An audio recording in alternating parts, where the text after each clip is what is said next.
Bonjour les amis, ici Stan Carré. J'espère que vous allez bien. Dans cette vidéo, je vais vous donner 6 conseils sur que faire lorsque le pervers narcissique essaye de vous salir dans votre dos ou de ternir votre réputation auprès d'autres personnes. Ça, c'est quelque chose de très courant qui arrive lorsque vous rompez ou vous essayez de couper les ponts avec une personne manipulatrice, perverse, narcissique. Cette personne, elle va peut-être vouloir se venger ou simplement vous harceler pour que vous reveniez. Et au lieu de se contenter de vous spammer de SMS ou de toquer à la porte de votre domicile, certains pervers narcissiques sont plus sournois. Et ils vont essayer de parler auprès de votre entourage, de se rendre sur votre lieu de travail et de parler à vos collègues, ou encore de parler à vos amis, aux gens que vous aimez bien, et de leur raconter des choses méchantes sur vous. Du coup, ce que j'ai observé, c'est que dans ces cas-là, le pervers narcissique, il peut mentir. Soit par omission, soit mentir directement. Admettons que le pervers narcissique soit votre ex-compagnon et vous essayez de rompre avec lui, de couper les ponts. Il peut alors contacter vos proches, vos amis, votre famille et leur raconter que vous le laissez dans le doute, vous le fuyez sans raison, que vous êtes une personne qui est folle, qui perd la raison et qui se comporte mal avec lui. Il peut aussi leur raconter que vous l'avez insulté, que vous le traitez mal, sans expliquer qu'avant ça, il vous a frappé et il vous a insulté durant plusieurs années et que vous avez répliqué une fois, par exemple. Ça, c'est mentir par omission. Mais il peut aussi raconter des mensonges sur vous directement. J'ai déjà vu un cas d'une femme perverse narcissique qui racontait à tous les voisins de l'immeuble que son conjoint la battait, alors qu'il ne l'avait jamais battue, juste dans le but d'attirer les mauvais regards sur son ancien conjoint qui essaye de la distancer, ou juste dans le but d'être vu comme une victime et d'avoir de l'attention. Je sais que ça peut vous énerver au plus haut point, alors je vais vous donner 6 conseils sur que faire dans ce cas pour sortir de cette situation gênante. Le premier conseil, et ça c'est le plus important, ça va être de briser l'omerta. L'omerta, c'est le nom qui désigne la loi du silence dans la mafia. Mais ça, c'est un peu pareil. Chez le pervers narcissique, il y a une sorte de loi du silence. Vous avez remarqué? On dirait que lui, il a le droit de tout faire, il a le droit de tout dire, ce qu'il veut dire à propos de vous, de révéler vos secrets gênants, et vous n'avez pas le droit de raconter ce qui s'est passé entre vous et lui. Comme si c'était un lourd secret que le monde ne doit pas connaître. Et ça vous exerce une énorme pression psychologique. Si vous voulez passer outre cette situation, je vous invite à raconter des faits qui se sont produits avec le pervers narcissique à vos proches. Admettons que vous ayez rompu avec un pervers narcissique. Lui, il va parler à vos meilleurs amis et leur raconter à quel point vous avez été méchant avec lui, ou à vos collègues de travail. À ce moment, dès qu'il vous parle de ça, vous pouvez lui raconter ce qui s'est passé avec lui. Qui vous a battu, qui vous a trompé, qui vous a menti, qu'il a triché, qui vous a volé de l'argent, ou je sais pas quoi. Vous pouvez raconter tous les pires trucs qu'il vous a fait. Et leur balancer des faits. Pas il est pervers narcissique ni il est manipulateur, ça sert pas à grand chose. À moins que la personne ne soit déjà avertie et ne connaisse déjà le phénomène des pervers narcissiques, mais ça c'est pas tout le monde, vous pouvez plutôt vous contenter de raconter des faits plutôt que de le qualifier, que de le juger. Ça sera beaucoup plus efficace et ça aura beaucoup plus d'impact auprès de vos proches. Et aussi, ça vous permettra d'influencer leur regard de façon positive. C'est-à-dire que vos proches ne se doutent pas de tout le mal qu'il vous a fait. Du coup, il peut leur raconter tout ce qu'il veut, il risque de le gober.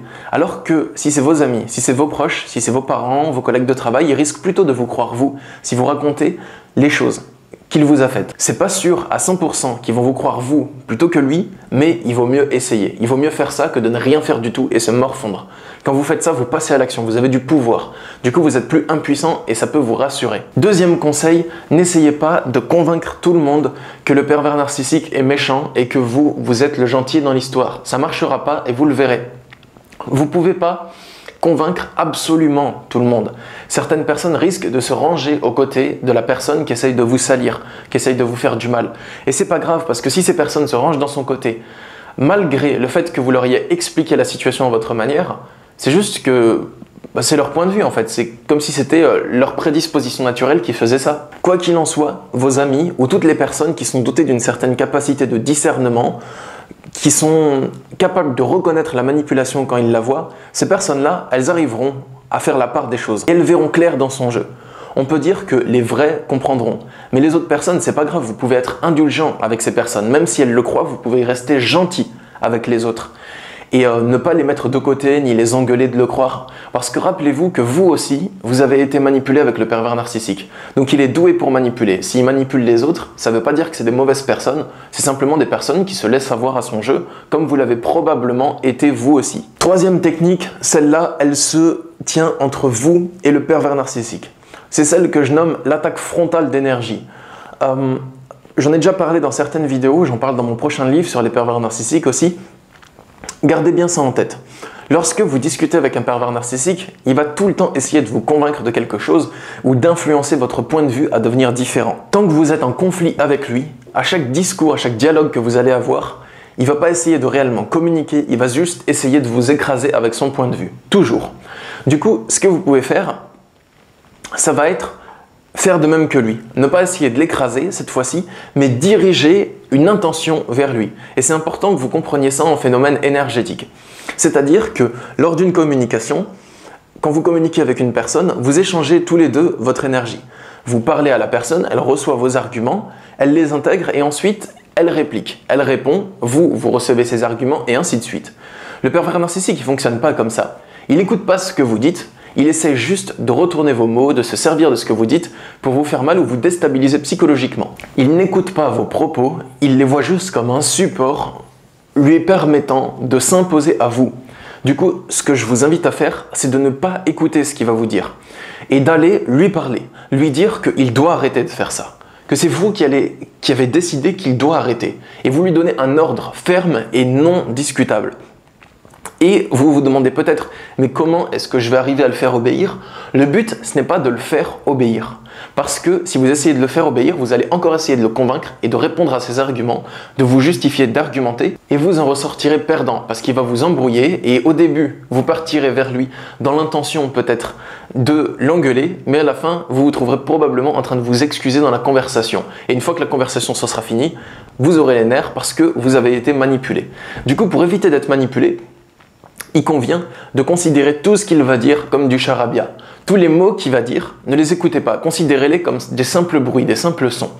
Et ordonnez-lui d'arrêter. Dites-lui que ce qu'il fait c'est mal, qu'il doit arrêter, et que c'est comme ça et pas autrement.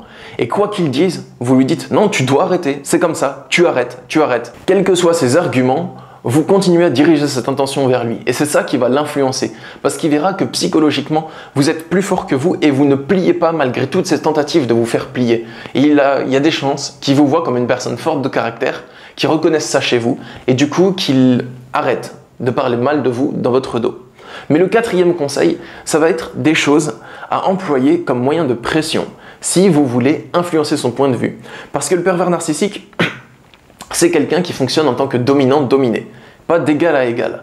Du coup, soit il vous domine et il se sent plus fort que vous, soit il croit que vous êtes plus fort que vous et il a peur de vous et donc il se fait tout petit, il s'aplatit devant vous. Du coup, pour quatrième conseil, je vous invite à révéler ses méfaits aux yeux du public ou à menacer de révéler ses méfaits, tout simplement. Je suis sûr que il a une addiction, un vice caché. Est-ce qu'il prend de la drogue? Est-ce qu'il est addict au porno? Est-ce qu'il fait des choses qui sont mal et qui n'aimerait pas que son image sociale soit dégradée, si on le sache? Si vous avez des secrets sur lui, vous pouvez le menacer frontalement de révéler ses secrets, s'il continue à vous harceler, s'il continue à parler à vos proches. Vous lui dites simplement « t'arrêtes, sinon je raconte ça à tout le monde ». Il risque de vous faire du chantage aussi et de vous dire « mais si tu racontes ça, je raconterai ça, c'est pas grave. Dites-lui si tu veux pas que je raconte ça, tu arrêtes tout de suite ». Et vous continuez à être ferme. Ces arguments, vous ne les écoutez pas, vous donnez votre intention vers lui. C'est le plus important. Cinquièmement, portez plainte. S'il vous fait du préjudice moral auprès des autres personnes, recueillez des témoignages et portez plainte pour harcèlement. Ça fonctionne. C'est un truc qui est puni par la loi. Par contre, je sais qu'il y a beaucoup de gendarmes ou de policiers qui sont pas, excusez-moi du terme, mais qui ne sont pas très intelligents par rapport à ça. J'ai beaucoup de cas que j'ai vus de personnes qui ont voulu porter plainte pour harcèlement et les policiers leur ont dit « ce n'est pas la peine, on n'accepte pas ces plaintes, on n'a pas envie que vous portiez plainte pour ça ». Donc, dans ce cas, vous pouvez harceler les policiers pour qu'ils acceptent de recevoir votre plainte. Parce qu'aux yeux de la loi, ils sont obligés de recevoir votre plainte. Donc, il faut aller chez le policier et lui dire « vous êtes obligé de recevoir la plainte. C'est votre devoir légal. » Et il ne faut pas le lâcher jusqu'à ce qu'il reçoive la plainte. Si vous avez des preuves du harcèlement que vous fait le pervers narcissique, des SMS en surnom, des menaces, des courriers, des proches qui vous adressent des témoignages par écrit et signés par exemple, vous pouvez porter plainte. Et il faut faire pression aux gendarmes jusqu'à ce que le gendarme accepte de porter plainte. Parce que souvent, ils se moquent des gens qui viennent porter plainte. Pour eux, c'est quelque chose de pas important.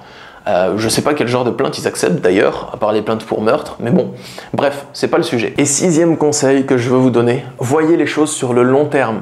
Je sais, sur le court terme, ça peut faire peur parce qu'il va vous mettre la pression, il va harceler vos proches, et vous vous dites qu'est-ce qui va se passer demain s'il parle à telle ou telle personne, mais Voyez les choses sur le long terme. Dans 10 ans, ça, ce sera que du passé. Ce que je vous invite à faire, c'est à vous projeter dans un futur merveilleux, à vous projeter mentalement dans un futur merveilleux où vous avez réussi votre vie. Le but, c'est pas d'imaginer simplement ou de vous créer un refuge dans lequel vous évadez, mais concrètement, vous voulez que votre vie de rêve, elle ressemble à quoi dans 10 ans, par exemple? Chaque jour, faites des actions, mettez des actions en place et œuvrez pour transformer votre vie en la vie de rêve que vous vous souhaitez. Quand vous allez faire ça, vous allez vous heurter à des obstacles, des échecs, mais aussi des réussites. Et chacune de ces choses va vous faire grandir, soit par l'apprentissage, soit par le sentiment d'accomplissement personnel. Et plus vous allez être orienté là-dessus, sur la construction de quelque chose de positif, moins vous allez consacrer d'énergie au pervers narcissique. Donc plus vous allez grandir, vous allez vous détacher de lui, il va finir par arrêter son chantage s'il voit que vous y êtes imperméable, et vous allez prendre en force intérieure et il ne pourra plus rien contre vous. C'est très important. Du coup, si cette vidéo vous a été utile, n'hésitez pas à la partager sur les réseaux sociaux pour alerter ou avertir vos potes. Comme ça leur donnera des idées s'il y a des gens de votre entourage qui sont dans le même cas. Sachez que je suis disponible en consultation de coaching sur mon site massophrologie.fr. Je consulte par téléphone ou par Skype. Et aussi, une dernière précision, abonnez-vous à ma chaîne pour pas manquer les prochaines vidéos.